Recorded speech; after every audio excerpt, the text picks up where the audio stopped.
तो किसी ने कहा बिना कलश के प्राण प्रतिष्ठा कैसे होगी, किसी ने कहा बिना कलश के प्राण प्रतिष्ठा कैसे होगी, किसी ने कहा जब चुनाव ही प्राण हो तो सोचो कौन सी प्रतिष्ठा दांव पे लगी होगी। लोग तो कुछ कहेंगे, लोगों का काम है कहना, आप जन की बात मत सुनना, सिर्फ मन की बात करना। फिर भी खुश थे हम 500 साल का सपना जो पूरा हो रहा था, हमारे अंदर का हिंदू भी पूरी तरह से जाग गया था। तो चल पड़े अयोध्या की ओर राम लल्ला की दर्शन की आस लगाए, चल पड़े अयोध्या की ओर राम लल्ला के दर्शन की आस लगाए। जो सामने नजारा देखा वो देखकर दंग रह गए। वो 3 मंजिलें, 400 खंबे, 32 सीढ़ियां, जय श्री राम का नारा लगाते हुए हम सीढ़ियां चढ़ने लगे। राम लल्ला से क्या गुहार लगाए ये सोचने लगे।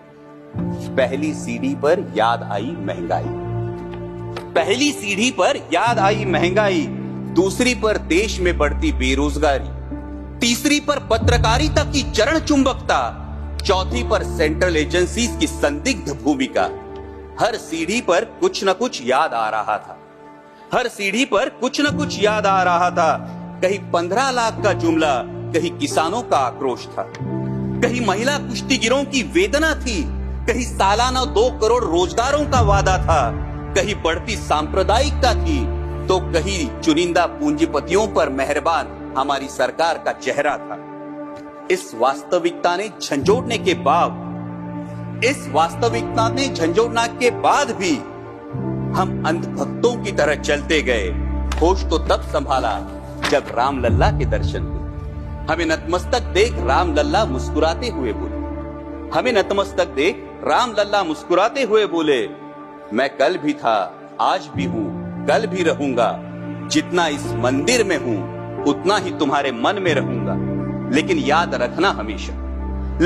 रखना हमेशा मैंने त्रेता युग में रामराज जलाया था, तुम कलयुग में जीते हो जहां संविधान ने गणराज जलाया है।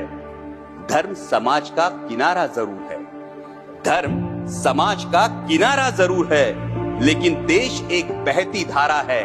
किनारे को धारा के बीच में लाया तो प्रवाह अड़ जाता है, प्रगति के पथ से हट जाता है। इसलिए धर्म का ठेकेदार नहीं, पहरेदार बनना चाहिए। इसलिए धर्म का ठेकेदार नहीं, पहरेदार बनना चाहिए।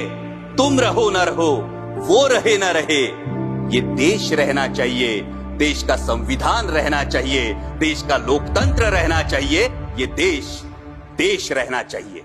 जय हिंद, धन्यवाद।